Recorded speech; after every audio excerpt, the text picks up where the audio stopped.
Então, muito bem.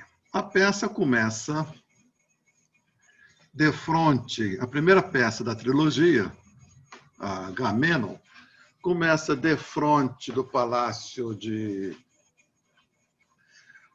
Real em Argos, um sentinela na vigília esperando o anúncio do fim da Guerra de Troia. E ela acaba em Atenas com a instituição do Tribunal de Júri por decisão de Palas Atenas, que não queria julgar monocraticamente Orestes do crime de matricídio cometido por ele. Então, veja, nós temos aí um deslocamento espacial que vai da Argólida, de Argos, do período de Argos a Atenas. A esse deslocamento espacial corresponde um deslocamento temporal de cerca de 10 séculos, que vai da Grécia do período da Era do Bronze, da Idade do Bronze, né? Da época palaciana, ou também da Grécia micênica. Grécia é essa que tem no rei Agamenon a sua figura mais característica. Então, vai desse período final da Guerra de Troia até a Atenas democrática, porque o Tribunal de Júri é uma das instituições mais importantes da Atenas democrática. Então, há esse deslocamento espacial, né? Da Argólida à Ática, Atenas, deslocamento espacial que corresponde a um deslocamento, a um hiato temporal de 10 séculos. Não é? Então, a peça, a trilogia, se encerra com a fundação mitológica do Tribunal do Júri. Quando se fala assim, a fundação mitológica de alguma coisa, significa dizer que nessa narrativa não estão os eventos reais, os eventos históricos, a partir dos quais alguma realidade veio à luz. Não é disso que se trata. A narrativa mitológica, a narrativa que dá conta da fundação mitológica de algo, tem por objetivo trazer à luz o sentido disso que foi fundado. Não é? As condições simbólicas que estão na base da fundação disso. Né? Então, a gente vai ver que o tribunal instituído por Atenas significa aí uma ultrapassagem à instituição de um tipo de justiça que veio para tomar o lugar de um outro tipo de justiça, mais arcaico, né? Uma justiça arcaica baseada na vingança. Então, a justiça do Tribunal do Júri significa dizer que ela é uma espécie de sublimação da vingança. Podemos dizer que por trás da justiça há a vingança. Melhor dizendo, que a justiça que corresponde, o tipo de justiça que corresponde às decisões do Tribunal de Júri significa uma sublimação da vingança. Que só é possível, isso vai ficar muito claro na última passagem, se os sentimentos que estavam envolvidos na vingança se sintam contemplados nesse novo tipo de justiça. Porque se os sentimentos mobilizados pela vingança não se sentissem contemplados nesse novo tipo de justiça, esse empreendimento não teria sido vitorioso, como foi. Não é? Então, essa aí o que está em cena é o que nós diríamos hoje, produção de subjetividade. Ou seja, a democracia supõe que as subjetividades estejam conforme esse novo modo de organizar socialmente a polis. Então, não se trata apenas de instituir objetivamente leis. Essas leis têm que estar também, em larga medida, no coração e nas mentes dos cidadãos. Não é? Então, esse jogo, né, complexo da produção de lei como um valor objetivo e, ao mesmo tempo, a subjetiva, a introjeção desses valores. Esse jogo complexo de cultura e subjetividade, né? Isso vai atravessar a peça, as 3 peças o tempo todo, e nós vamos ler esse jogo complexo de o espírito objetivo, como diz o Hegel, a cultura, e o espírito subjetivo, né? Aquilo que acontece dentro da gente, esse jogo dialético e complexo, vamos ler isso à luz daquele par oposto de cuidados masculino e feminino. Quando eu falo assim, subjetividade, produção de subjetividade, nós temos que ter em mente o seguinte: se fala produção de subjetividade, significa dizer que não há uma subjetividade natural, não é? Sempre igual a si mesmo. Se houvesse uma subjetividade natural, ela não teria sido produzida pelos homens, pelos seres humanos. Ela brotaria naturalmente do fundo da nossa alma. Como os órgãos dos nossos corpos, eles são produzidos naturalmente, eles foram produzidos naturalmente. Né? Não fomos nós que produzimos um pâncreas, produzimos um rim, isso é uma produção natural. Quando diz que a subjetividade é produzida, primeiro a gente precisa saber o que é subjetividade. Então, vamos dizer assim, que podemos fazer uma distinção entre alma e subjetividade. A subjetividade é a forma que a alma toma a cada momento. Então, a alma é o que está e a subjetividade é a forma como que essa alma, é a configuração dessa alma. Se a alma é sempre igual a si mesma, na sua estrutura, as configurações não. Elas são produzidas. E aí isso chama-se produção de subjetividade. Então, o que seria isso, uma subjetividade? Seria a soma de uma forma de perceber o real, uma forma de sentir o real, uma forma de dar valor e sentido ao real, uma forma de ver, de compreender. Então, tudo isso, compreensão, percepção, sentimento, soma-se isso tudo, isso é a subjetividade. Se mudou a subjetividade, significa dizer que mudou a forma de ver as coisas, a forma de perceber as coisas, a forma de dar sentido às coisas, a forma de valorizar as coisas. Não é? Então, essa forma de perceber, compreender, sentir, dar valor, isso é histórico. Isso vem mudando, muda ao longo da história. E se muda, há forças que produzem essa mudança, tanto fora quanto dentro. Portanto, essas forças precisamos identificar quais são, e o resultado dessa ação dessas forças é a produção de subjetividade. Então, a gente vai ver que as eríneas, né, acho que a tradução do Gamakura chama de fúrias, né? Eu vou chamar de eríneas, pelo hábito. Né? Eríneas são essas deusas, né? Elas significam 2 coisas. Elas têm uma vigência na cultura, fora da gente, e têm uma vigência na subjetividade, dentro da gente, como sentimento de vingança. Se eu fui ofendido, essa dor dessa ofensa só irá passar se eu infringir naquele que me ofendeu a mesma ofensa. Né? Então, isso dentro de mim chama-se eríneas. Fora de mim é a lei patrocinada pelas eríneas. Tá certo? Então, dito isso, vamos finalmente abrir o livro e começar a nossa leitura. Então, eu proponho que todos tenham o texto na mão, a gente vai ouvir o áudio e eu vou interromper e depois a gente comenta. Então, proponho que todos tenham em mãos o texto. Eu coloquei no nosso grupo o link que dá acesso a essa tradução, pelo menos o link da primeira parte, do Agamenon, que dá acesso a essa tradução com a qual nós iremos trabalhar.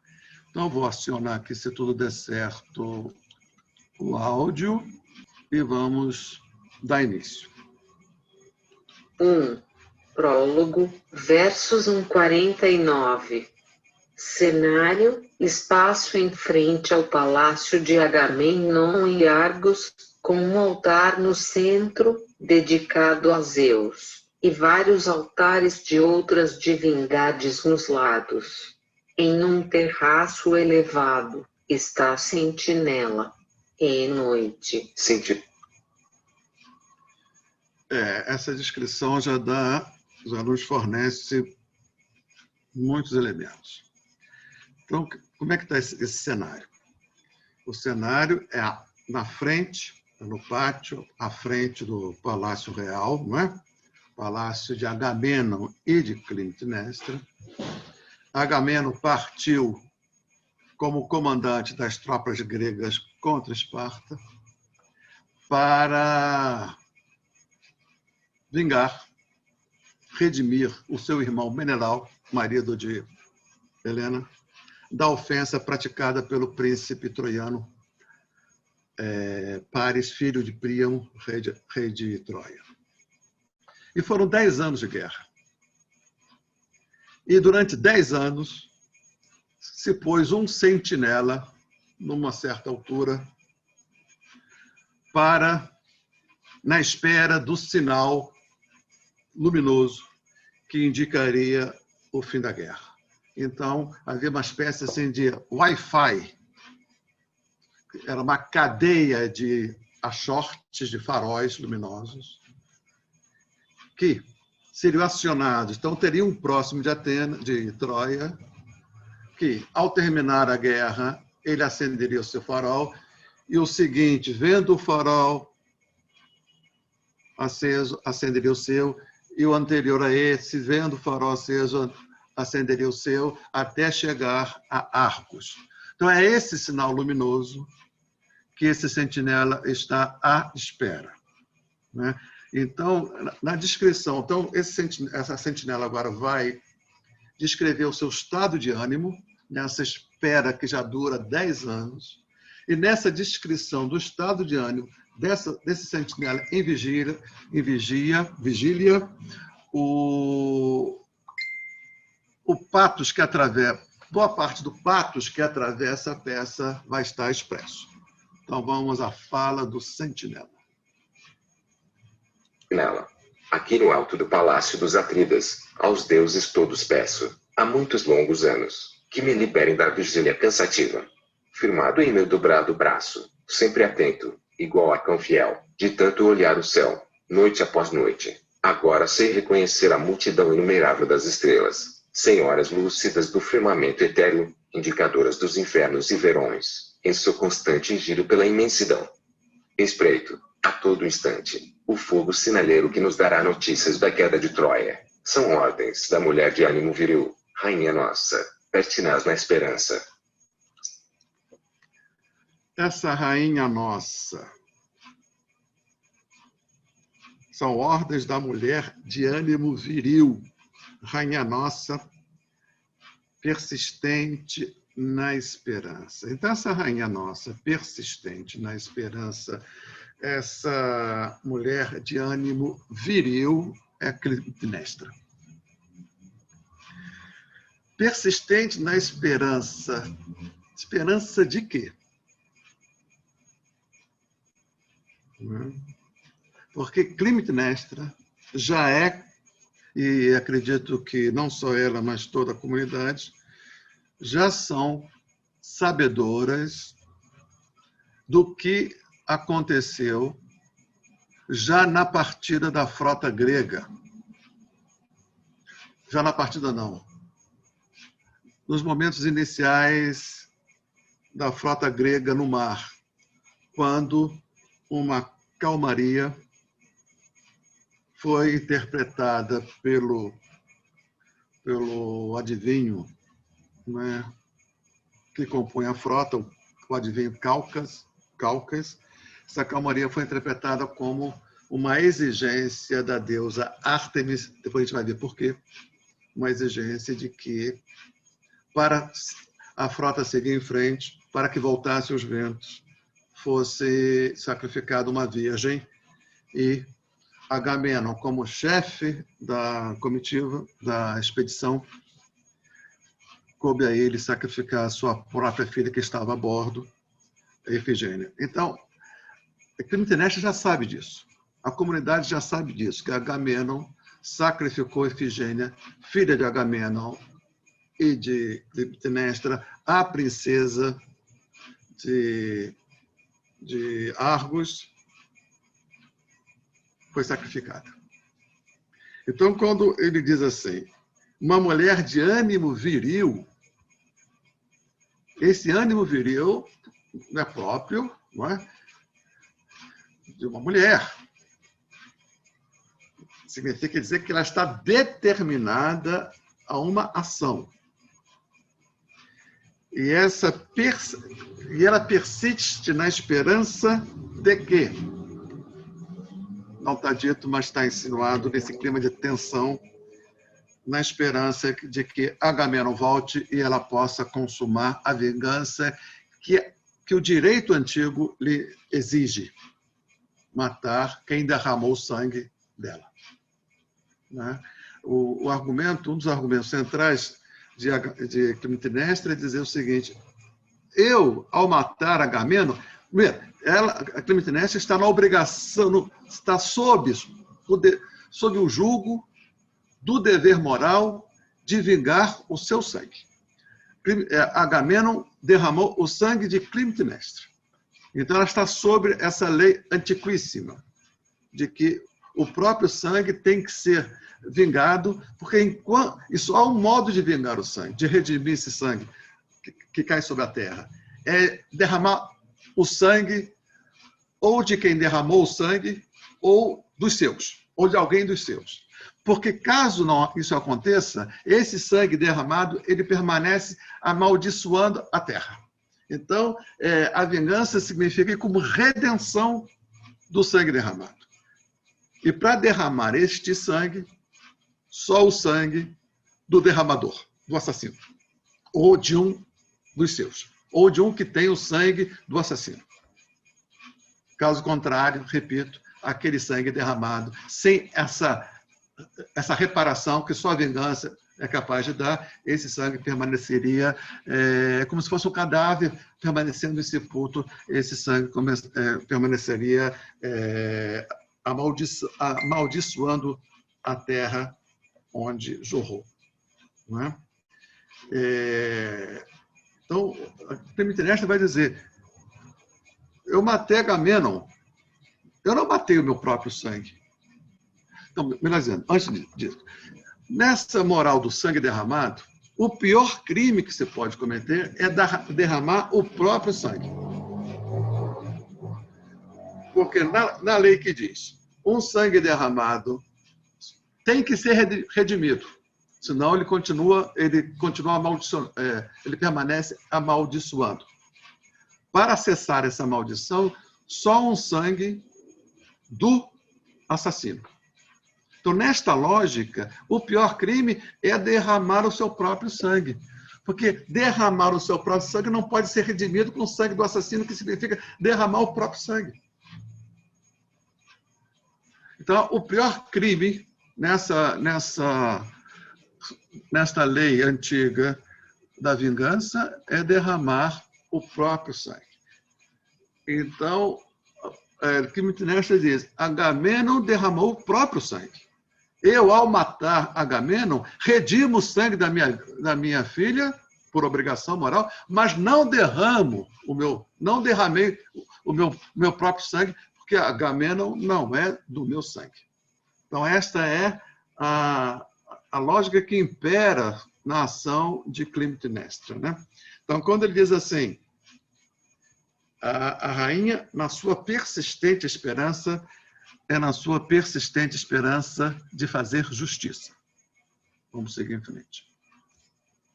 Sempre que faço por aqui meu leito duro e deito, em sono, encharcado de orvalho, e abandonado pelos sonhos de outros tempos. Em vez de sono, tenho medo, grande medo que afasta sempre minhas pálpebras pesadas. Tento cantarolar, dizer alguma coisa que me desperte do torpor e me anime, mas são soluços que me saem da garganta, pois choro as muitas desventuras desta casa, outrora tão feliz e infeliz agora.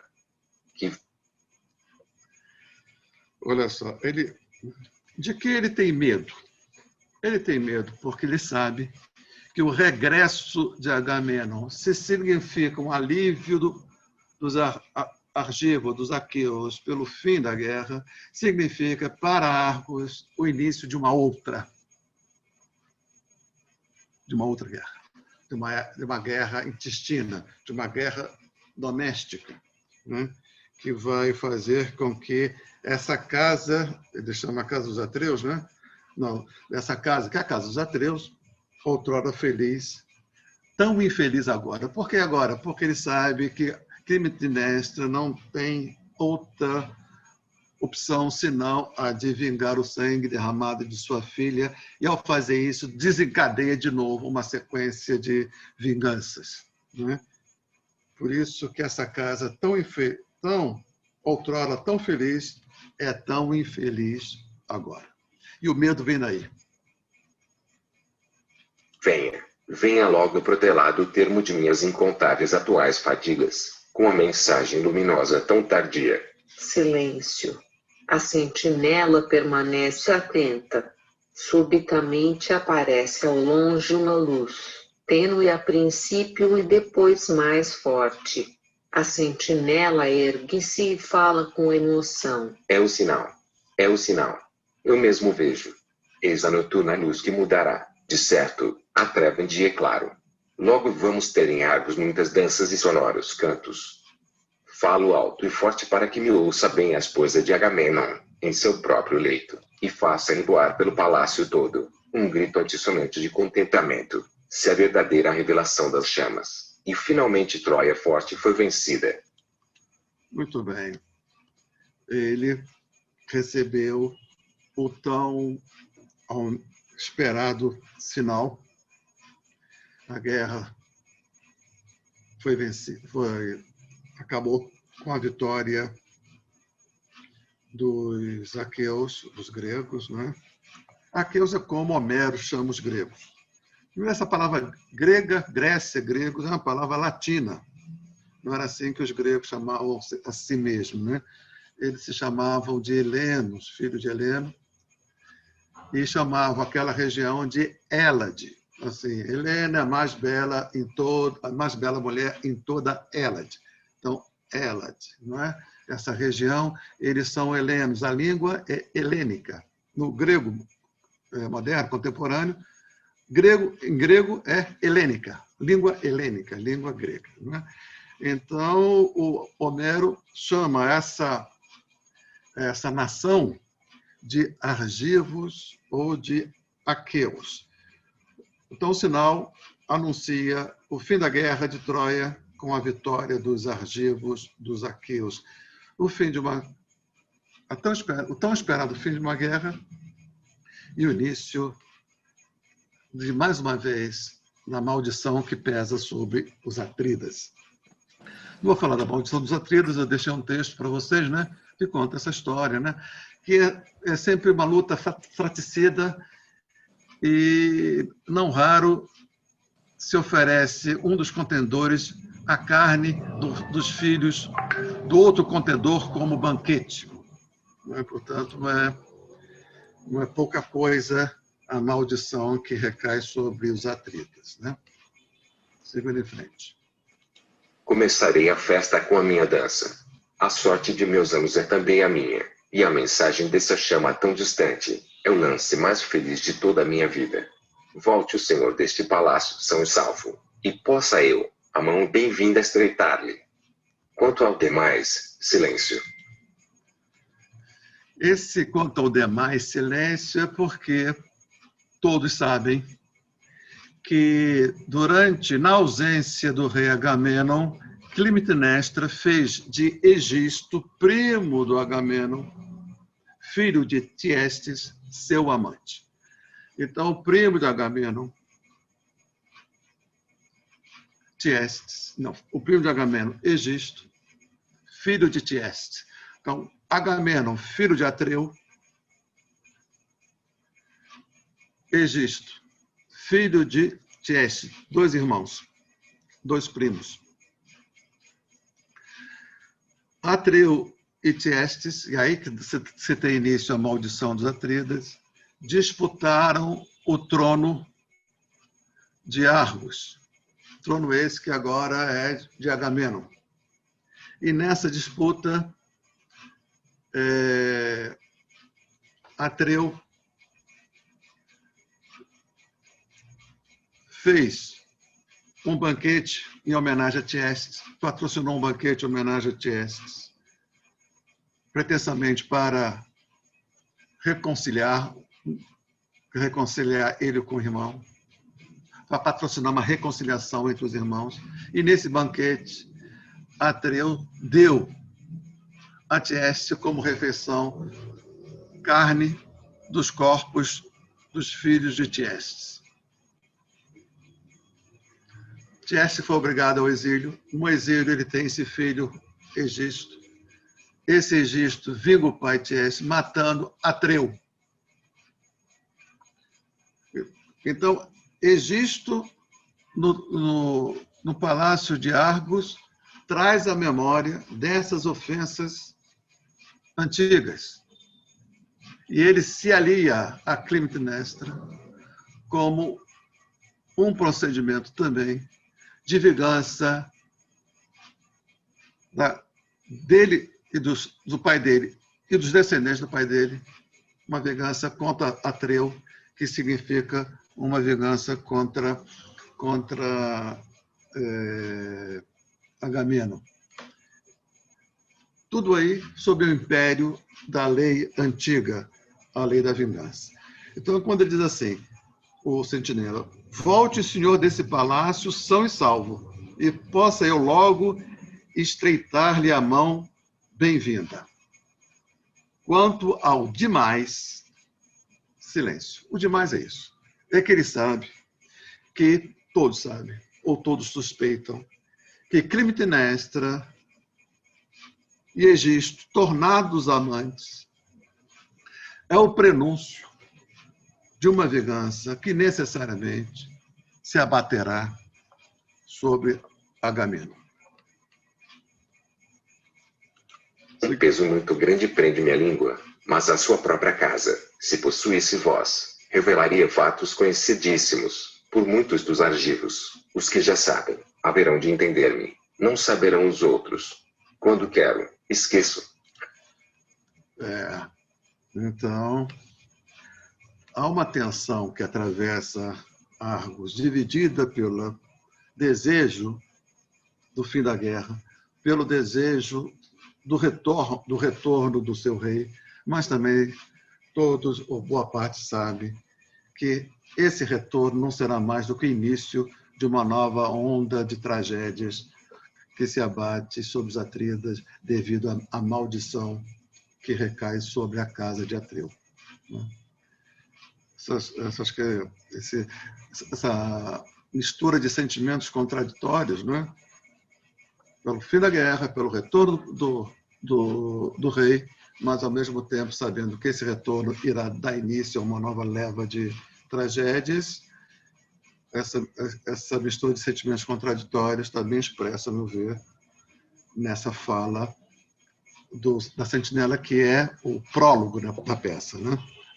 Eu também mandei um pequeno texto onde estão descritos as diversas etapas que constroem e constituem a narrativa da tragédia. Então, primeiro, um prólogo. A esse prólogo se segue o que vai acontecer agora, que é um parado da primeira intervenção do coro em cena, né? E essa primeira intervenção do coro chama-se parado. E essa primeira intervenção ela é muito efusiva. É o coro que se desloca nesse local chamado orquestra, que está no mesmo nível, né, como se está fora do palco, e ela se introduz no palco mediante dança, cantos, é uma entrada assim, muito eloquente, né? E é como se fosse a plateia entrando no palco. A voz da plateia, a voz da comunidade entrando no palco e o coro, essa voz da comunidade em cena, cumpre um papel importantíssimo em toda a trama narrativa. E quando o coro, que é sempre homogêneo, é sempre compostos por figuras semelhantes, ou seja, são os anciãos, ou são as benévolas, ou são as fúrias. Não é? E quando esse coro quer fazer uma interlocução, seja com o público, seja com os personagens, desse coro sai uma figura do coro, uma espécie de solista do coro, e esse é chamado corifeu, ou a corifeia, se for mulher. Então, nós vamos ver agora, então, fim do prólogo, que dá assim, um horizonte emocional, né? Em busca do qual essa peça vai se realizar. Então, fim do prólogo começa, nós temos tem lugar o Pardo, que é essa primeira intervenção do coro. O coro composto pelos anciãos de Argos, que são favoráveis, que têm uma opinião favorável, têm um olhar favorável a Agamenon, não é? E uma crítica ao comportamento de Clitemnestra, que, durante a ausência do rei, fez de Egesto o seu amante. Então, vamos ver agora o Pardo. Retira-se do terraço. Gritos de contentamento e vitória são ouvidos dentro e fora de palácio, de onde saem criadas portando achotes, com os quais acendem chamas votivas e queimam incenso nos altares. Entre as criadas, vê-se Clitemnestra, que se prosterna diante do altar central em atitude de prece.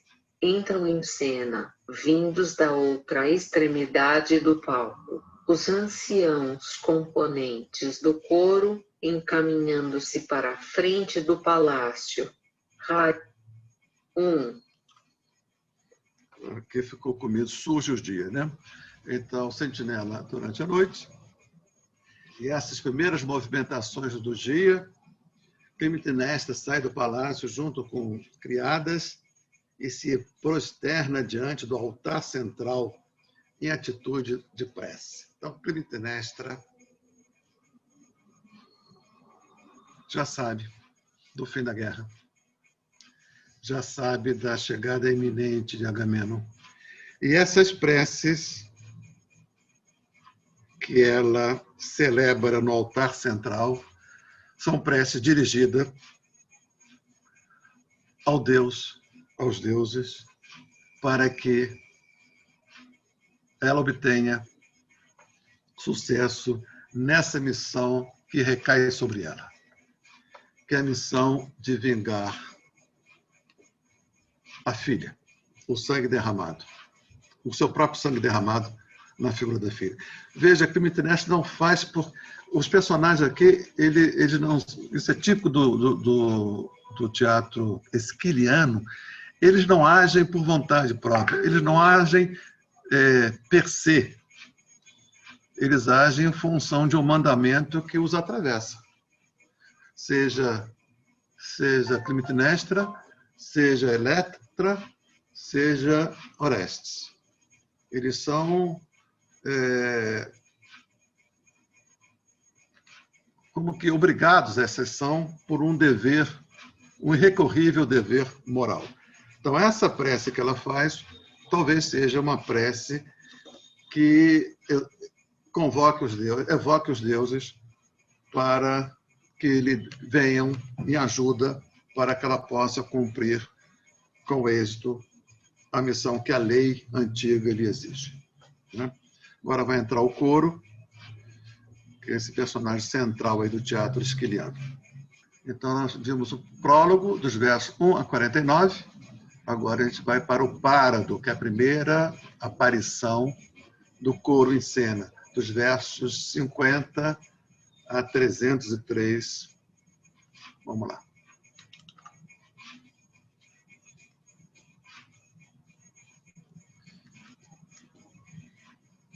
Dois.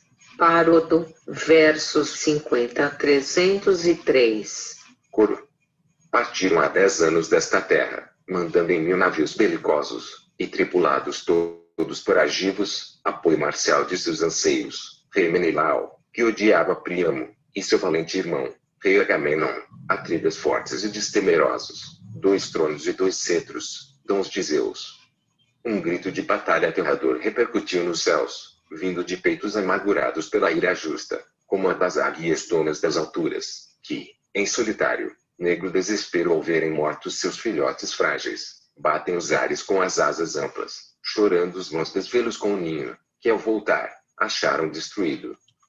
Então, aqui nessa primeira imagem, né, ele descreve a partida, o coro descreve a partida dos argivos para... São 2 cedros, né? 2 dons de Zeus, que é Agamenon, rei de Micenas, e o seu irmão Menelau, rei de Esparta, cuja mulher Helena, irmã de Clitemnestra, 2 irmãos casados com 2 irmãs. Então, Helena foi raptada pelo príncipe troiano Paris. Aqui, na Orestia do Ésquilo, Helena é vista como uma mulher vulgar, uma mulher, como chama esse o termo? Leviana. Mas a imagem de Helena nos mitos gregos ela é muito variada. Tem imagem como essa, uma mulher leviana que se deixou levar, né? Porque esse rapto levado a cabo por Paris foi em comum acordo. Helena, cansada da vida bélica de Menelau, um guerreiro que vivia em função da guerra, e Helena, portanto, tendo as suas demandas afetivas nunca atendidas, né, se deixou encantar, ela, a mais bela em toda a Hélade, se deixou encantar por esse Paris, o mais belo príncipe de Troia, de toda a Troia, e esse que lhe prometeu todos os encantos provenientes do amor recíproco, né? Então, encantada com essa proposta de Paris, Helena consentiu no rapto, né? E o que trouxe, portanto, essa imagem de uma mulher leviana. Mas há outros relatos e outras apropriações do mito grego em que Helena, pelo contrário, aparece como uma mulher independente que coloca o seu próprio desejo como guia, né? Uma mulher, portanto, que não se deixa submeter pela vontade autoritária do homem, né? Então, a imagem de Helena na mitologia grega oscila desta mulher leviana ou dessa heroína, né? Dessa mulher que não se curva diante da necessidade de fazer uma vida orientada pelo seu próprio desejo, né? Então, tem essa variação da figura de Helena na mitologia grega e nas suas apropriações literárias, nos poemas e nas tragédias, né? Aqui, Helena é vista como essa mulher leviana, né? E Paris, ao raptar a Helena, ele infringiu um dos princípios mais caros ao povo grego, que é o princípio da hospitalidade, não é? O grego era quase que moralmente obrigado a conceder, a dar lar, guarida, a todo aquele que demandasse por isso, né? Então, se você tem uma casa, chega um viajante, né, faminto, cansado, e pede abrigo, você moralmente era obrigado a conceder, né, alimento e repouso a esse viajante para que ele pudesse seguir em frente no dia seguinte, né, seguir viagem no dia seguinte. Esse princípio da hospitalidade era tão bem valorizado que o patrono dessa prática da hospitalidade não era outro senão Zeus. Então, era o próprio Zeus o patrono da hospitalidade.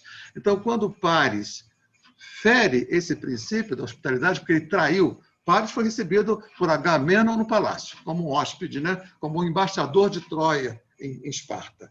Então, quando pares rapta Helena, ele está infringindo esse código moral da hospitalidade. Ao fazer isso, ele não ofende apenas a Agamenon, a Menelau, ele infringe toda a Hélade e, sobretudo, a Zeus. Então, Zeus, ele é, em última instância, o patrono da causa dos argivos contra Esparta. Então, isso que ele descreve aqui, né? Então, ele diz assim, né? Então, isso que ele descreve, os dois irmãos, Agamenon e Menelau, e descreve a dor que eles sentem, assemelham essa dor que eles sentem como dessas águias, as donas das alturas, que ao voltar para o ninho não encontram mais os seus filhotes, não é? Então é como se ele faz essa semelhança, é como se fosse assim, não é uma dor apenas digamos cultural, é uma dor que tem uma inscrição no fundo das almas dos seres humanos, e essa dor exige reparação. Ok, vamos lá. Seguindo em frente aqui na nossa leitura. Porém, algum dos deuses lá do alto, Apolo, ou Pan, ou mesmo o grande Zeus, escuta as queixas das magoadas aves valentes, habitantes de seu reino, e, contra quem lhes fez tamanho mal, envia pelas fúrias vingadoras, castigo certo e duro, embora tardo. Então, aqui apareceu pela primeira vez essas que vão desempenhar um papel central em toda a trama, as fúrias, ou as eríneas. As eríneas são deusas antigas. Apolo é um deus novo. Eríneas são deusas da noite. Apolo é um deus do dia. Eríneas são deusas tectônicas, das profundidades. Apolo é um deus da superfície. Habita o Olimpo, não é? Então, todo esse jogo, dia, noite, antiga, nova, profundidade, superfície, todo esse jogo que opõe Eríneas e Apolo, que depois vai opor, e por isso opõe, uma justiça que emana das Eríneas versus uma justiça que emana de Apolo, todo esse jogo de contradições, de polos opostos, irá atravessar a peça toda. Então, é importante a gente ter em mente o que significa antigo e novo no mundo mitológico grego. Não é? Vou falar rapidamente sobre isso, para a gente ter o devido peso do significado disso.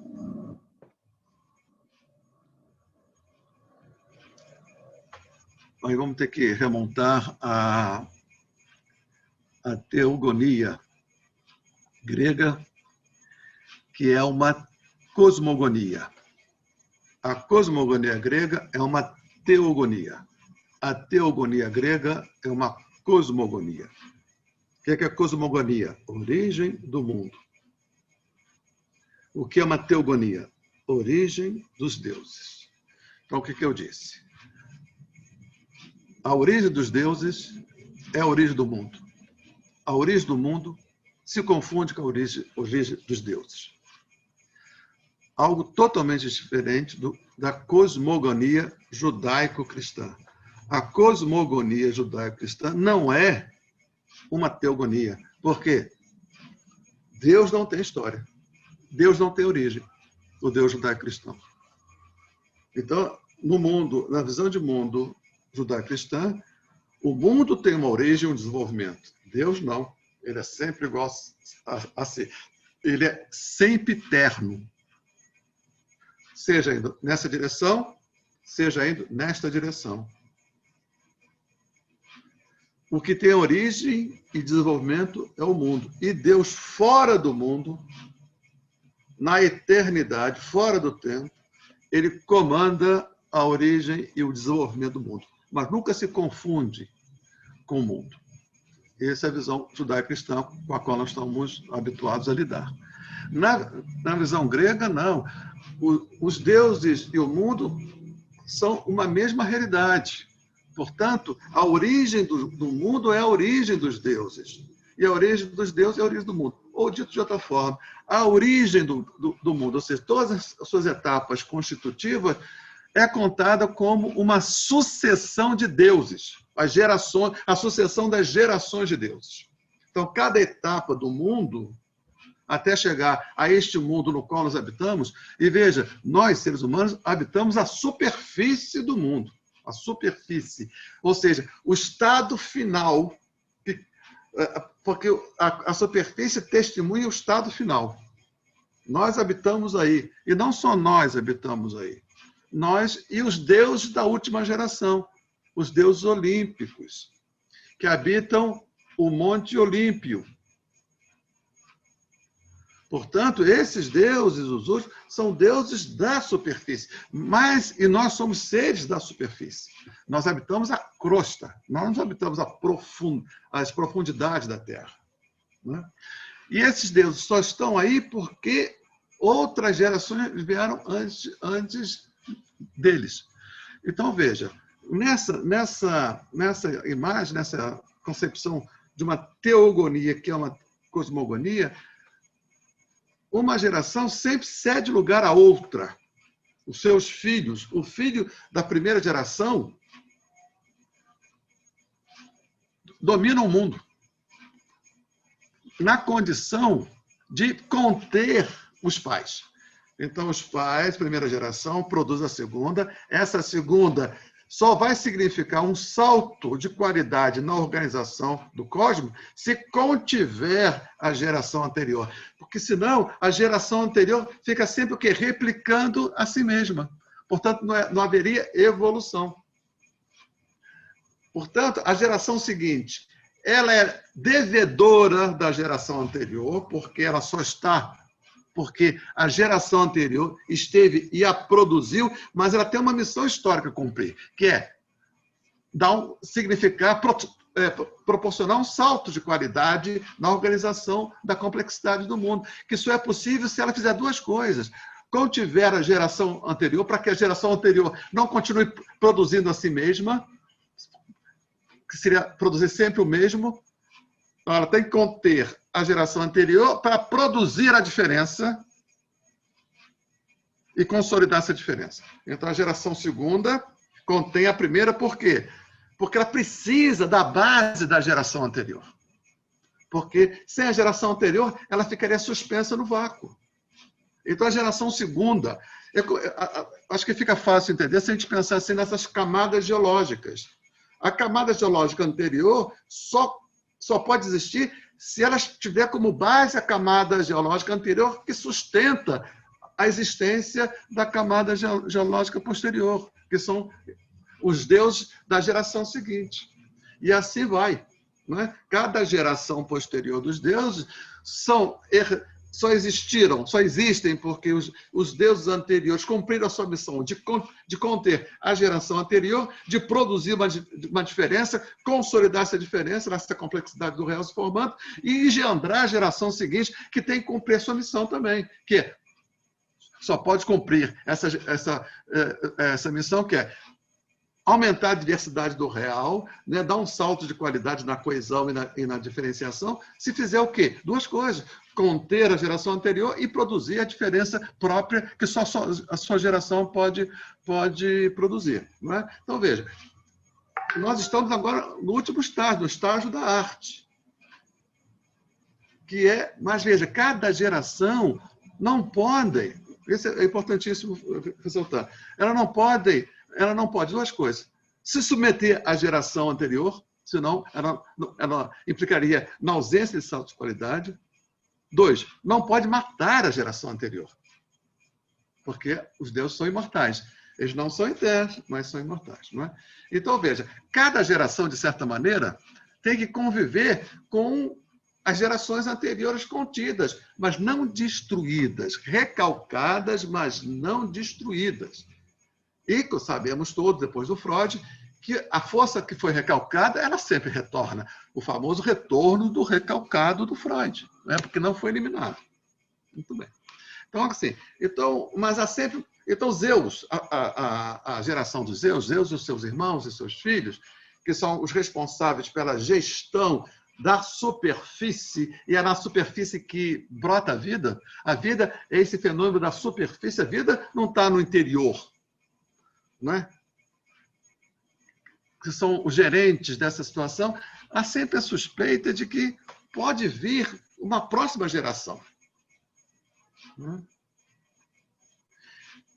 As Eríneas são deusas de gerações anteriores, das profundidades. Então, Apolo é um deus dessa nova situação. Então, as Eríneas estão mais próximas da natureza do que Apolo.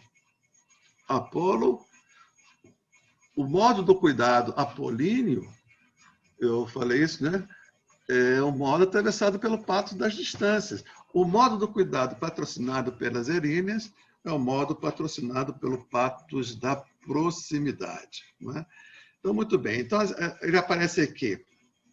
As fúrias vingadoras. Aquela águia que viu o seu ninho desfeito, ela vai, se ela for em busca de vingança, ela vai contar com o patrocínio das fúrias.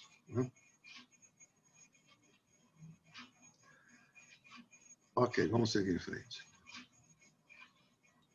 Assim agiu o grande Zeus Fortíssimo, preservador da hospitalidade, mandando contra Paris, os Atridas. Então, Zeus está patrocinando a causa dos troianos, dos aqueus contra Troia, porque ele é o zeloso, o Deus zeloso que zela, que patrocina a hospitalidade. E Paris infligiu, não respeitou os deveres do anfitrião, porque não apenas o hóspede tem deveres, o anfitrião também. Muito bem, vamos seguir em frente. Por uma dama, por Helena, bela, mas de muitos homens, gregos e troianos travaram 1000 batalhas ferocíssimas, em que no chão se dobram os joelhos, e lanças partem-se aos primeiros ímpetos. Os fatos passam-se conforme devem, caminha tudo para o fim marcado, e nem a lenha de ilustral fogueira, nem abundantes libações, nem lágrimas, tornam propícias, oferendas ímpias. Ficamos nós aqui, por sermos velhos, e incapazes para pugnas bélicas, firmando, nesses sólidos bastões, os nossos passos débeis, infantis, afeitos marciais, não aspiramos. Então, eles dizem assim, nós os velhos, que nós não podemos, por sermos velhos, somos incapazes de pugnas bélicas, mas eles são, é como se fosse assim, nós não temos a juventude para a guerra, mas nós somos assim, o depósito da consciência moral. Mas veja, mas a consciência moral de qual eles são porta-voz é uma consciência moral da polis. E nós vamos ver que há um conflito entre a consciência moral da polis versus a consciência moral da família. Eles são porta-voz da consciência moral da polis, portanto, eles têm em Agamenon o seu rei. As razões de Clitemnestra não têm, para o coro, não têm o mesmo peso do que as razões de Agamenon. Ou seja, as razões do público têm mais peso para o coro, que é um coro de anciãos, homens, né? A memória política da polis, a memória coletiva social da polis. Portanto, as razões de Agamenon têm mais peso para o coro do que as razões privadas de Clitemnestra. Usando esse termo, público e privado, né, que são termos modernos e não são termos desse momento, mas fazendo essa apropriação por esse viés, né, com todas as vênias e todos os mutatis mutantes cabíveis. É igual ao nosso, o ardor dos peitos jovens, mas Ares não nos quer em seu cortejo. A nossa vida já durou demais, e temos todos os cabelos brancos, as pernas trôpegas não nos ajudam, como infantes, nos primeiros passos, embora acordados, já sonhamos. Aproximando-se do altar central, vem Clitemnestra orando. Mas tu, progênie do grande Indareu, rainha Clitemnestra, vem, responde, informa-nos depressa do que houve, quais as notícias que te transmitiram. Que novas ou rumores te fizeram realizar, com desusada pressa, tais cerimônias propiciatórias. Então, aqui indica que o coro ainda não sabe do final da guerra e, portanto, do regresso imediato de Agamenon, mas estranha essas preces com desusada pressa. Não é? Então, eles percebem que aquela pressa com que Clitemnestra faz as suas oferendas, essa pressa ela não é usual, alguma coisa aconteceu, o que significa essas cerimônias propiciatórias que Clitemnestra está levando a cabo. Clitemnestra está se preparando para cumprir a sua missão, a missão que lhe cabe, a missão que lhe cabe a uma mãe, que é a defesa da família, atravessado pelo pátio da proximidade. Não é uma escolha, não é um desejo, é uma missão que atravessa inexoravelmente Clitemnestra. Né? E, portanto, o coro estranha esse modo inusual e essa prece inusual e indaga o motivo desse movimento inusual, as razões desse movimento inusual. Indaga a Clitemnestra as razões disso. Né?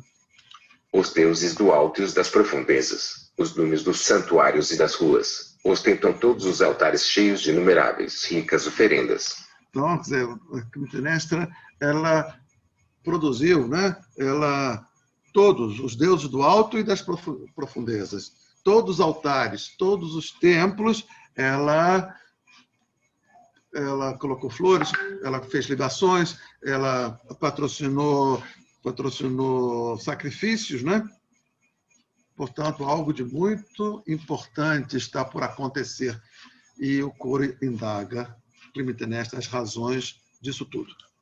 Aqui e ali, as chamas sobem lépidas ao céu, levando o incenso lisonjeiro até nos mais recônditos recantos.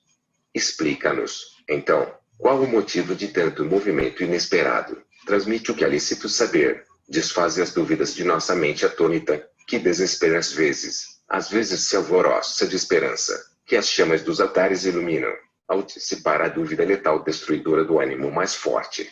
Clitemnestra, absorta diante do altar, parece ignorar os anciãos, que voltam à posição anterior. Um deles avança.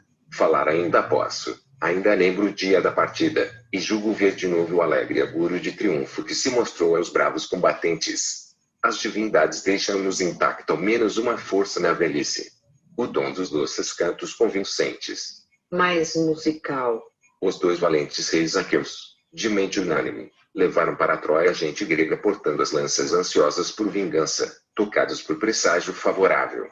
De súbito surgiram ante os reis, senhores de tantas nós e homens, duas arias rainhas das alturas, uma, toda negra, a outra quase, tinha o dorso branco, voando nas proximidades do palácio, cortando os ares nítidos do lado da mão que brande as armas.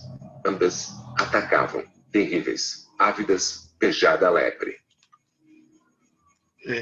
Aqui, essa passagem é incrível. É um agouro, né? Um vaticínio, uma antecipação dos fatos futuros. Uma das formas de premonição na Grécia, havia muitas, né? As duas, assim, talvez mais sérias, que eu me recordo, era investigar o voo dos pássaros. O voo dos pássaros, eles portavam mensagens cifradas dos deuses. Uma outra também muito falada, muito cantada, era a observação das vísceras de um animal. Né? Uma espécie, abria-se a barriga do animal e a disposição das vísceras era significativa, assim como num jogo de búzios. Né? A posição dos búzios no tabuleiro é significante, né? Então, aqui, o voo dos passos, a observação das vísceras, sonhos, né? E delírios, né? Diversas eram as formas dos deuses comunicarem as suas mensagens aos homens. Então, aqui está descrita pelo voo do pássaro, né? E aqui, nesse voo do pássaro, essas águias de Zeus, né? O que ele está dizendo, né? Vamos ver aqui, que isso é decisivo para essa parte inicial da trama, né? Então, os dois valentes reis aqueus, Agamenon e seu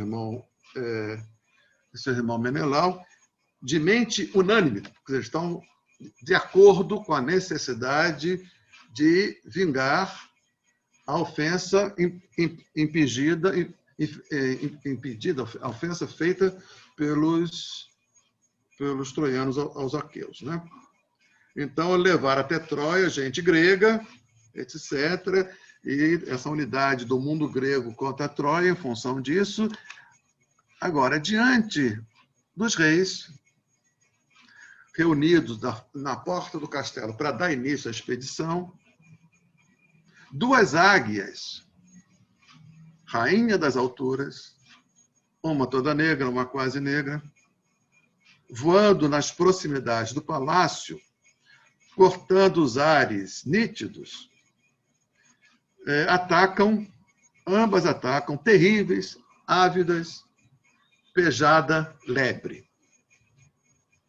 Então, veja, um ser das alturas ataca um ser do chão, um ser da floresta. Um ser das alturas, as águias atacam um ser da floresta, um ser silvestre, que caminha. Portanto, esses dois seres são de áreas sob domínio de deuses diferentes. O deus que patrocina aqui as águias é Zeus. O que patrocina a pejada lebre é Ártemis. A Diana, para os romanos, né? Então, veja. Isto é um deus do ar. O deus do ar, ele abrange toda a superfície, porque ele é do ar. A terra, não.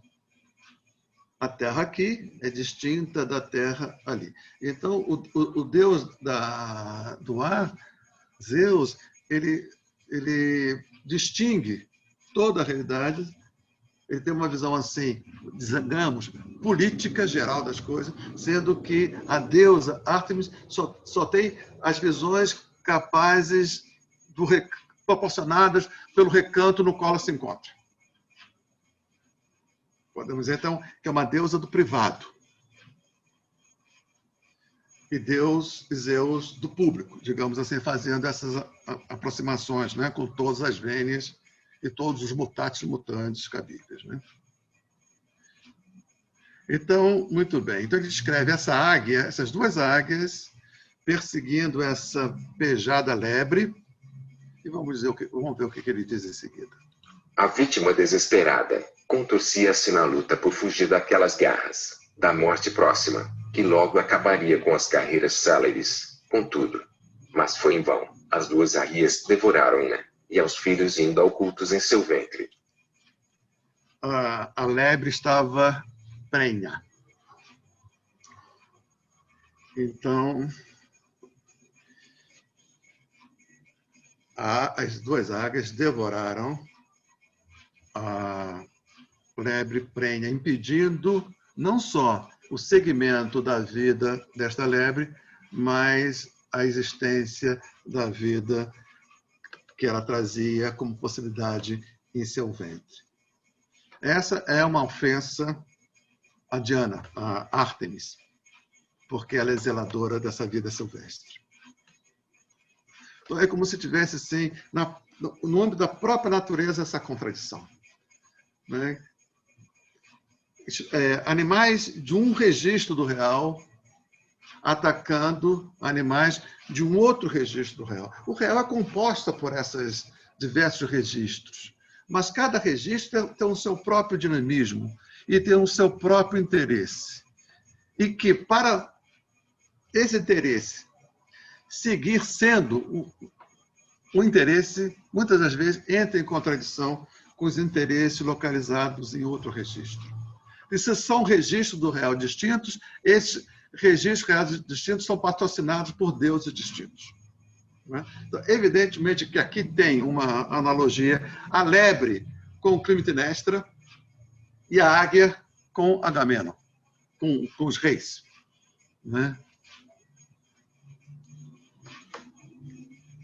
Vamos ver como é que isso segue em frente, segue adiante. Coro. Tristezas, canta tristezas, mas posso bem triunfar. Ânsia. É muito importante isso, né? As tristezas, canta tristeza, mas que posso bem triunfar. Onde é que estaria aí a possibilidade do bem triunfar? Sendo que as águias, para viver, precisam matar lebres, e lebres, para viver, precisam evitar as águias. Essas tristezas, mas como o bem pode triunfar diante dessas tristezas causadas por esse conflito que parece não encontrar solução? Esse é o tema. Esse é o tema. Palas Atenas vai lá no final da história dizer: esse bem é o bem que brota do tribunal do júri. Evidentemente que é uma ode em louvor a uma instituição democrática, construída pelos homens. Veja, não foi a deusa Minerva que decidiu pela culpa ou não de Orestes pelo fato de ter matado a mãe.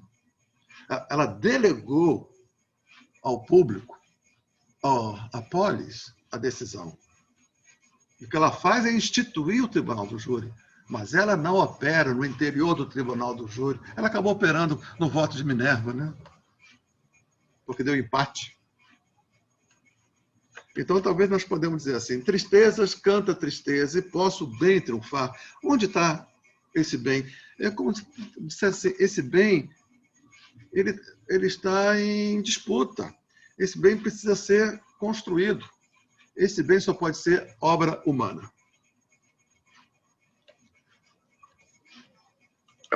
Então o sábio Vate da expedição, olhando os dois atridas marciais, equiparou-os às soberbas águias ávidas, devoradoras de indefesas lebres, e assim falou, interpretando o portento.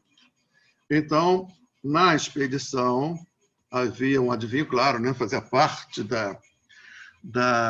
toda uma expedição como essa, a presença de um adivinho, porque em situações de crise, de dificuldade, caberia a esse adivinho encontrar os sinais, ler os sinais. Né?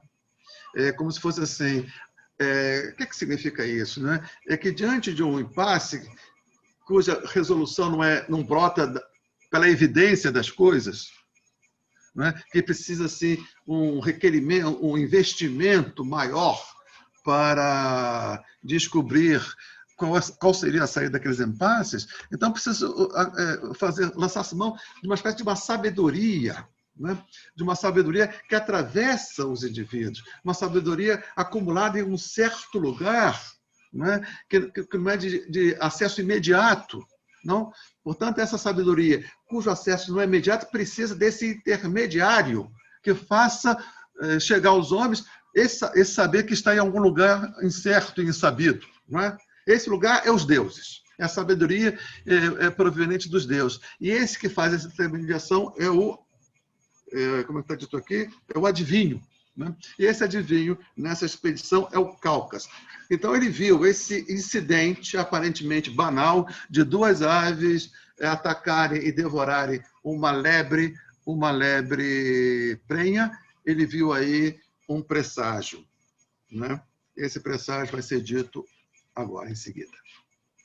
No tempo próprio, eles, que ora partem, conquistarão na certa terra do rei Príamo. E quando as altas torres da cidade caírem, as riquezas de uma raça todas serão tomadas. O destino quer. Então, a primeira parte do vaticínio é que as tropas gregas serão vitoriosas. As águias serão vitoriosas. Né? Então, esse fato das águias as águias aqueias terem conquistado a lebre prenha significa, segundo o Cáucaso, o Vate, significa a vitória dos gregos contra os troianos. Mas isso não é tudo. Mas aconselho-vos o máximo cuidado. Pode algum Deus zeloso arrebatar de vossas mãos ansiosas por poder, impô-lo jugo duro feito para a Troia. Porque, então ele diz o seguinte, né? Mas aconselho-vos aos dois reis aqueus, né? O máximo cuidado. Pode algum Deus zeloso arrebatar de vossas mãos aflitas por poder, impô-lo a esses dois reis o jugo duro feito para Troia? Os deuses gregos eram muito estranho para nós, né? Zeus, ao mesmo tempo, era o patrocínio vamos dizer assim, da ação grega contra os troianos, pelo fato de os troianos terem, não é, sendo responsáveis por essa ofensa ao princípio da hospitalidade. Mas uma vez Troia vencida, imediatamente eles dizem para os gregos: não exorbitem na vitória. Que foi o que não aconteceu. Os gregos exorbitaram na vitória. E ao exorbitar a vitória, imediatamente, esse Deus volta-se contra os troianos, contra os aqueus. Entende? Então, veja, o patrocínio de Zeus para os troianos, para os aqueus, não é um patrocínio, vamos dizer assim, partidário, é um patrocínio ad hoc, localizado, em função de um aspecto: o crime que foi perpetrado contra as prioridades. Ponto. Uma vez resolvido isso, o jogo zera. E os gregos exorbitaram na vitória, e é isso que é para essa possibilidade que Cáucaso está chamando a atenção. Ele fala assim: mas aconselho-vos o máximo cuidado. Pode algum Deus zeloso arrebatar de vossas mãos aflitas por poder, impô-lo o jugo duro feito para a Troia? Eles estão impondo um jugo duro contra a Troia, e isso pode voltar contra os próprios vencedores, não é? Vamos lá ver como é que isso segue. A casta Ártemis, em sua piedade, está irada com os cães alados de Zeus, seu pai, que devoraram frágil presa e suas crias, ainda por nascer. Ela maldiz o bárbaro festim das águias. Tá aqui. Então apareceu uma outra deusa neste contencioso. A casta Ártemis, em sua piedade porque ela é a patrocinadora da vida selvagem, está irada contra os alados cães de Zeus, as águias, seu pai, que devoraram frágil presa e suas crias ainda por nascer. Ela maldiz o bárbaro festim das águias. Então, a ação grega, patrocinada por Zeus, foi amaldiçoada, já está amaldiçoada na partida por Ártemis. Então, veja, isso é importante, né? É como se cada situação humana nós tivéssemos um patrocinador e um amaldiçoador. Forças com as quais a gente pode se aliar para nos tornar bem-sucedidos naquela empreitada, mas o tempo todo está ao nosso lado a possibilidade do fracasso, do falhanço nesse empreendimento. Não é? Então, veja, o fato de Zeus patrocinar o sucesso dos gregos e Ártemis patrocinar o seu insucesso não significa dizer que Zeus e Ártemis estão em litígio. Não, porque eles não entram em litígio. Quem entra em litígio são os seus patrocinados. Os deuses patrocinadores nunca entram em litígio. Isso fica muito claro na Ilíada do Homero, quando a Ilíada do Homero é contada em duas camadas de narrativa. A narrativa humana do combate, né, dos atritos no interior do mundo das tropas aqueias, e o combate entre as tropas aqueias e as tropas troianas, não é isso? Isso é o plano humano. Mas no final de cada dia de combate, há um segundo plano na narrativa, que é uma espécie assim de resenha, de comentários que os deuses fazem no seu lugar divino, no Monte Olímpico, dos acontecimentos daquele dia. E ali, uma parte dos deuses patrocina os aqueus, a outra parte patrocina os troianos, não é? Sem que nenhum deus precise explicar as razões do seu patrocínio. Eles patrocinam dois grupos numa feroz combate, mas eles entre si não combatem. Entende? Então isso tem que ficar bem claro para a gente não fazer uma má compreensão. Então está aqui, desde o início, está aqui. Calcas interpretou esse combate, essa caça das águias, essa caça que destruiu a lebe grávida, prenha, viu aí, ele anteviu, ao mesmo tempo, a vitória dos gregos, mas alerta para que os gregos não exorbitem na sua vitória e já aponta que Ártemis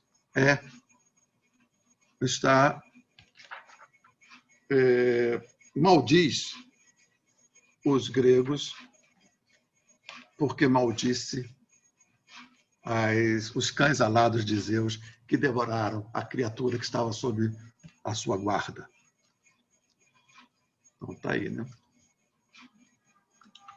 Coro.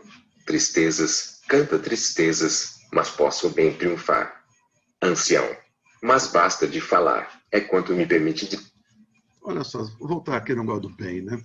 Tristezas, tristezas, canta tristezas, mas posso bem triunfar. A gente precisa ter muito clara a diferença dessa cultura da nossa cultura judaico-cristã. Não, porque a gente já está vendo, sejamos nós religiosos ou não, isso pouco importa, né? O que importa é o fato de nós estarmos no interior de uma cultura claramente judaico-cristã, onde a moral, os princípios, o horizonte de sentido dado pela tradição judaico-cristã está desde todo sempre e, portanto, produz é uma das forças que produziram a nossa subjetividade. Quando a gente fala em bem, o bem é aquilo que está contido ou na tradição, né, aquilo que a gente pode tirar dos assim chamados livros sagrados, ou aquilo que está consagrado como lei. Não é? Então, veja aqui, na Grécia não tem nenhuma coisa nem outra. Não existe a revelação, não existe um livro para consultar. Não existe isso. E o bem, nós estamos aqui numa situação ainda de muita precariedade legal. Então, esse bem que possa triunfar em meio a tanta tristeza repito, algo que precisa ser construído e, de certa maneira, a história da trilogia é a história da construção desse bem, que vai ter que se haver com o conflito entre o cuidado masculino e o cuidado feminino e que, no tribunal do júri, vai acabar prevalecendo o cuidado masculino vis-à-vis o cuidado feminino. Seguindo em frente. Dizer a deusa Bela, benfazeja, que se compraz com os ferozes leõezinhos ainda frágeis, e as tenras crias das feras todas, que habitam as florestas. Se quero interpretar algum presságio, portento auspicioso, ou quiçá funesto, no voo velocíssimo das aves. Então ele diz, né? O ancião. O ancião é esse que se destacou do coro, é o corifeu, né? Ele está dando voz a Calcas, ele tá aqui sendo... citando Calcas, né? Esse adivinho. Mas basta de falar, disse Calcas, né? É quanto me permite dizer. A bela deusa benfazeja que se diverte com os ferozes leãozinhos ainda frágeis e com as terras crias das feras, todos os habitantes das florestas. Se quer interpretar algum presságio, no voo velocíssimo das aves, né? Então, aqui ele afirma esse vaticínio, mas ele não quer ser muito claro, ele não quer dizer isso muito claramente, porque não cabe ao Vati, né, ser muito claro. O Vati ele precisa de ouvidos, né, capazes de suportar essa verdade, né? O Nietzsche tem uma frase bonita assim, né? Eu não sei quanto de verdade o meu espírito é capaz de suportar.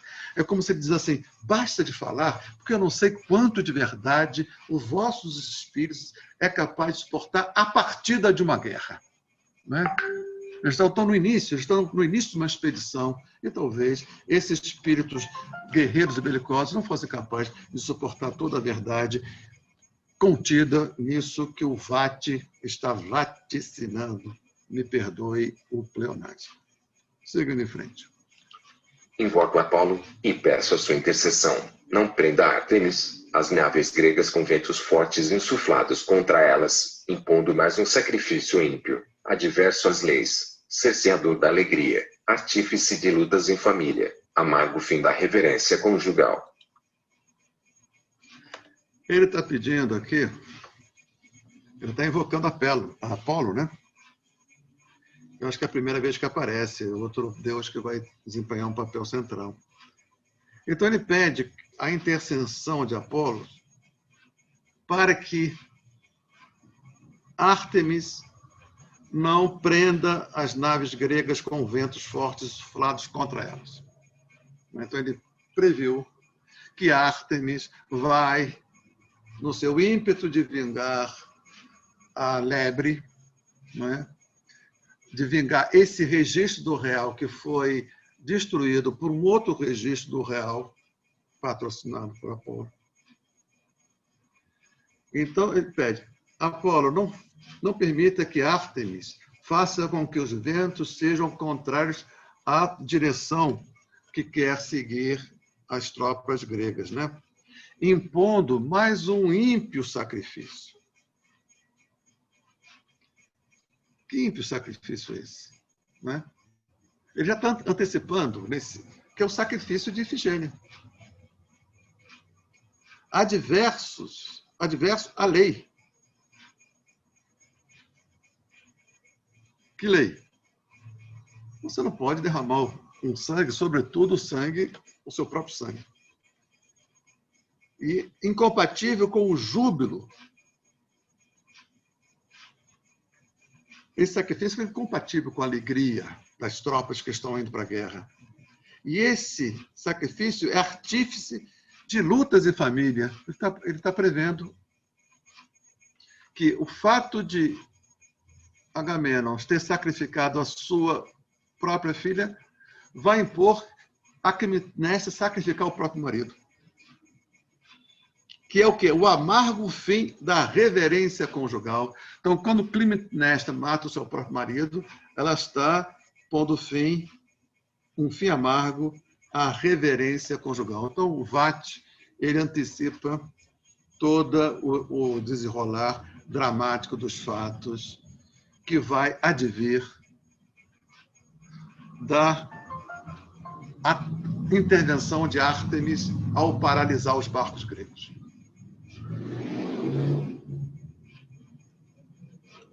Princípio já bem próximo à cólera terrível, sem remédio, inapaziguável, guardiã traiçoeira desta casa, alerta sempre, sempre pronta a vingar com crueldade a vítima sem culpa. Tais foram as palavras do profeta Calcas, diante da mansão de nossos reis, presságio de terríveis males, e de bens enormes que ditaram os augúrios no dia da partida. Em seguida a eles, diante da mansão de nossos reis, presságio de terríveis males, e de bens enormes que ditaram os augúrios no dia da partida. Em seguida a eles. Coro. Tristezas, canta tristezas, mas posso bem triunfar. Ancião. Zeus. Seja Zeus quem for, que a minha invocação, se lhe apraz, encontro propício. Depois de muito ponderar, somente em Zeus diviso o fim de minha angústia enorme. Um Deus havia antigamente, poderoso e ousado para todos os combates. Um dia o seu nome nem será lembrado. Surgiu depois um outro Deus mais forte, mas foi também vencido e desapareceu. Aqui está aquilo que eu disse, né? É importante, Abessa, a gente ter isso em mente, viu? Para a gente compreender aí a psicologia profunda do mito grego, né? Então ele fala, olha, depois de muito ponderar, somente em Zeus diviso o fim de minha angústia enorme. Então esse ancião, diante disso que está por acontecer, né? Essa angústia enorme, só Zeus poderia resolver, não é? Impedir que isso aconteça. Mas tem uma coisa, ele diz assim, um deus havia antigamente poderoso, que é Urano. Deus, do caos surgiram dois deuses, né? Urano, masculino, e Gaia, feminino, o céu e a terra. Né? Mantido, coeso pela força de atração de Eros, e daí, né, se mostrou fértil esse encontro, e daí todas as sucessões dos deuses se seguem. Né? Então ele fala que havia antigamente um Deus poderoso e ousado para todos os combates. Ele diz assim, importantíssimo agora, seu nome no futuro nem será lembrado. Então, o fato de ter um Deus na sua geração ter sido poderoso e ousado em todos os combates, não significa dizer que ele vai seguir assim por toda a posteridade. Aí ele fala, surgiu depois um outro Deus mais forte, que é Cronos.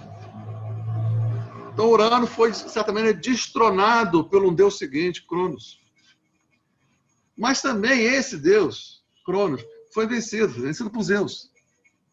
Então, essa sequência, né, de gerações de deuses implicam sempre duas coisas.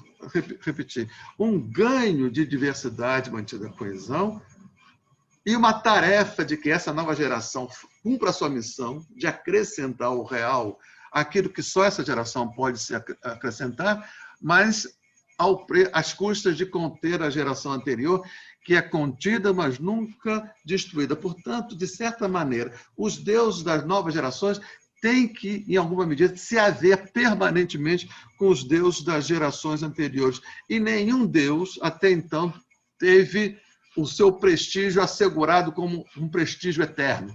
Aí caberia perguntar, os atuais deuses, as atuais gerações de Deus, estão com o seu prestígio, a sua força ameaçada?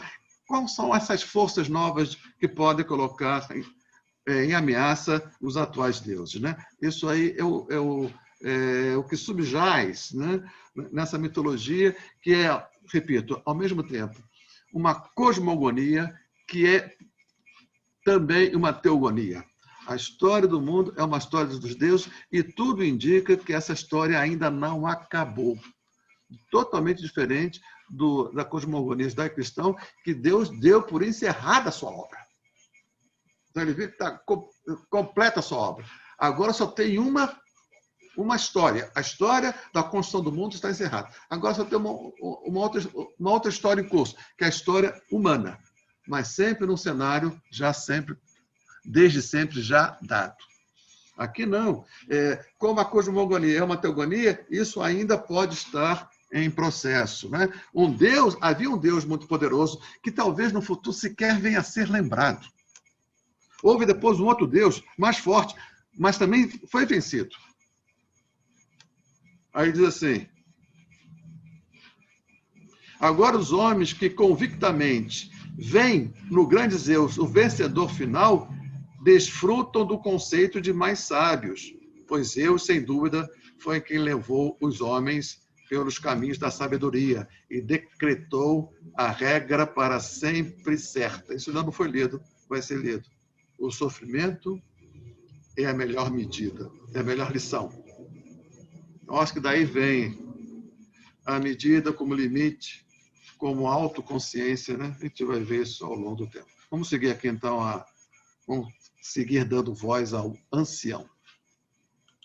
Agora os mortais, que reconhecem convictamente em Zeus, o vencedor final, desfrutam do conceito de mais sábios, pois foi o grande Zeus que conduziu os homens pelos caminhos da sabedoria, e decretou a regra para sempre certa. O sofrimento é a melhor lição. Olha, vou parar por aqui. Eu não concordo com o que você está dizendo a respeito das Eríneas, né? Eu acho que, nisso que você disse, se você tirasse a palavra Eríneas e botasse Apolo, botasse Dionísio, seria o mesmo. O que você está dizendo? Que as Eríneas se voltam contra aqueles que infringem a lei cósmica. Eu acredito que não, porque a lei cósmica, de certa maneira, todos os deuses seriam responsáveis pela manutenção dessa lei cósmica a partir do lugar onde cada deus se encontra. Porque os deuses têm um lugar, têm uma localização, tem uma espécie de um registro da realidade que está sob os seus encargos, né? As eríneas são, sobretudo, acho que essa é a característica que mais apresenta a verdade das eríneas. Elas são deusas da noite, da escuridão, da profundidade, deusas antigas. Né? Porque ela vai, inclusive, ela vai, no embate que nós veremos a seguida, entre Erinas e Apolo, ela vai dizer da arrogância, você, Apolo, e os seus irmãos, esses deuses novos, arrogantes, que querem negar a verdade da realidade que nós estamos patrocinando. Entendeu? Então, as Erinas, como guardiã da lei cósmica, eu acho que isso agride ao que está no texto. Isso não é apenas um erro, isso é contrário ao que está expresso no texto. As Erinas têm um registro muito próprio de domínio. E é exatamente o conflito desses dois registros, acho que está se dizendo o seguinte: não dá mais para conviver com esses dois registros em pé de igualdade, o registro patrocinado pelas Erinas e o registro patrocinado pela Apolo. Um tem que prevalecer em relação ao outro, entendeu? Essa é a mensagem. Não é importante dizer que as Erinas são guardiãs da lei cósmica, me parece um erro. Vamos pegar, supondo que todo mundo viu todo mundo viu Abril Despedaçado, depois eu coloquei o link, não é? E essa parte final do filme, com o Fernando Santoro indo em direção ao mar, é óbvio, uma citação do Glauber, né? Isso aí, eu não sei se no filme do Walter Salles também tem as baquianas, porque no Glauber Rocha é baquiana, né?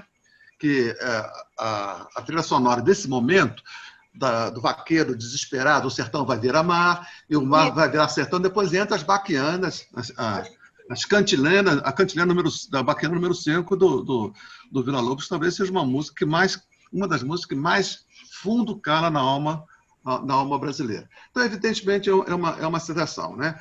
Agora, vamos tentar ver o seguinte, né? Nós temos que entender, não sei se ficou isso suficientemente presente no teu texto, Rosângela, é o seguinte, que a vingança ela é um imperativo moral. Sim.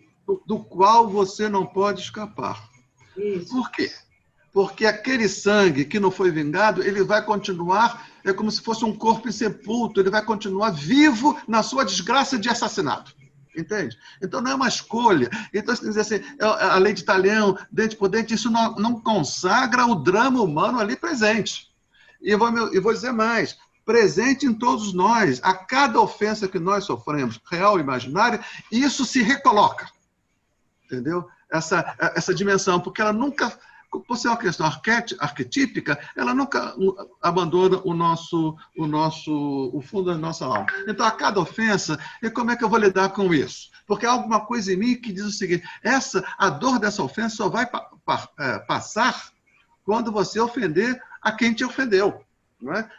Não é à toa que isso está lá no Padre Nosso, né? Na única oração que Jesus Cristo proferiu no Testamento, a única oração. Todas as demais são derivadas, não são dele, não vem da boca de Jesus de Nazaré. O que Jesus de Nazaré diz?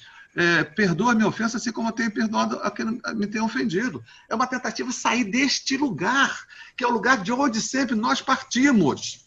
Nós sempre partimos deste lugar e não da justiça que vai ser produzida para as Atenas. Não. O que imediatamente me acomete quando eu sou ofendido é isto.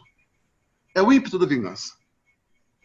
Que, se eu tiver recursos psíquicos, eu vou dizer não, eu vou recalcar e vou me sentir ressarcido por outros meios. Não é? Então, veja, atento a isso. Então, veja. Lá nesse Abril Despedaçado, que eu acho que não li o livro, acho um filme belíssimo e tem uma imagem nesse filme que resume tudo, acho que você citou aí. Quando você fala bolandeira, é daqueles bois, é isso? Isso. Isso é Aquele moedor de cana, né? Isso é perfeito. Essa imagem, a meu ver, também acho que você percebeu bem. Não é? Aqueles bois, né? Naquele movimento de Sísifo, circular, né? De uma tristeza absurda, e mesmo quando não tinha o que moer, aqueles bois, naquele gesto mecânico. Então, a associação da justiça por vingança, que é automática, né? Com esse movimento dessa bolandeira, dessa tristeza. Agora, tem uma diferença importantíssima entre Abílio Despedaçado e a Orestes. Sabe por quê? Porque na Orestes se encontrou o lugar de resolução da cadeia infernal da vingança para redimir a ofensa. Não é? Porque essa é uma cadeia infernal, por quê? Um sangue derramado exige o derramamento de outro sangue, e, portanto, isso que está lá tanto na Orestes como está no Abílio Despedaçado. Só que na Orestes se encontrou um lugar de resolução desse impasse, né? Que é um lento processo de domar as eríneas. Né? Que está Tomar os deuses. O quê? Tomar os deuses? Domar as eríneas. As erinhas. Domar as eríneas, que é a última parte da última trilogia. Eumênides. O que é Eumênides? As benévolas. As eríneas se transformam em benévolas. Esse esforço brutal da cultura e das subjetividades para se sentirem ressarcidas na ofensa, não mais pela vingança. Ótimo. Então, isso só vai existir se as eríneas aceitarem esse acordo. Então, esse debate entre a Minerva no final da peça, isso é maravilhoso, é extraordinário esse texto. Atenas convencendo as eríneas a abrir mão do lugar de onde elas vêm, que é da antiga justiça, para ingressar nessa nova justiça, dizendo para as eríneas: vocês não estão perdendo, pelo contrário, vocês estão ganhando.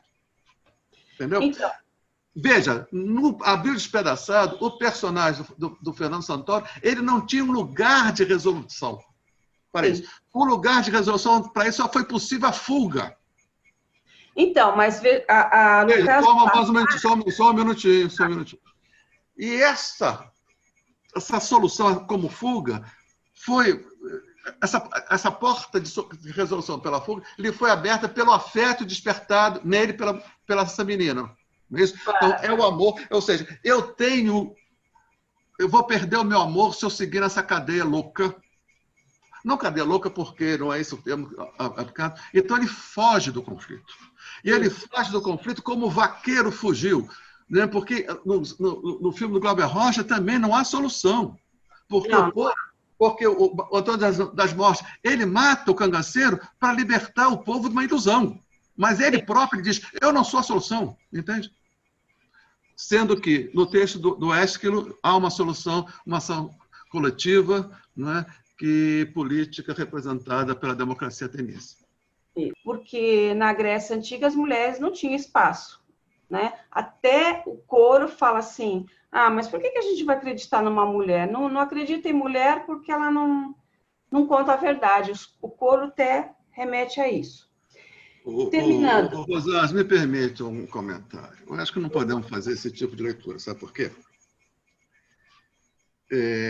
Veja só.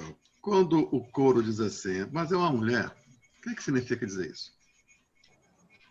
Ao meu ver, ler no registro da questão de gênero, acho que é uma má leitura. Porque Neste não é mulher no sentido do gênero. Não, ela é também. Ela é também porque ela Ok. Deixa eu... mamãe, né? Ok, Rosângela, deixa eu dizer a minha interpretação aqui. Pois não. Eu estou trabalhando como arquétipos, né? Um arquétipo, portanto, nós somos o quê? Atravessado por arquétipo. Claro que eu, pelo fato de ser homem, os arquétipos masculinos têm mais vigência em mim do que os femininos, né? Mas, segundo Jung, né, se eu quero amadurecer, eu, como homem, devo não negar os arquétipos masculinos, incorporar cada vez mais os femininos. E você, como mulher, não negar os arquétipos femininos, mas incorporar cada vez mais os arquétipos masculinos. Isso seria a individuação, né? Muito bem. a ânima e o ânimos. Eu acho que isso o Jung é bastante razoável nisso. E esclarece essas questões, que não podem ser lidas diretamente, imediatamente pelas questões de gênero. Para mim, isso é além de ser uma tolice, é um desrespeito à grandeza do texto. Então, deixa eu dizer assim, quando os anciãos dizem isso, ele está dizendo, no registro do político, o feminino não entra. É isso que estamos dizendo. Entendi agora. Então, no Cabe, registro... né? E Atenas é como se tivesse o seguinte, para afirmar a democracia, a polis, eu vou ter que, de certa maneira, calar, em alguma medida, recalcar alguma medida o afeto. É isso que a gente vai ver também na segunda peça. Eu acho que assim fica mais rico e mais próximo à verdade do texto.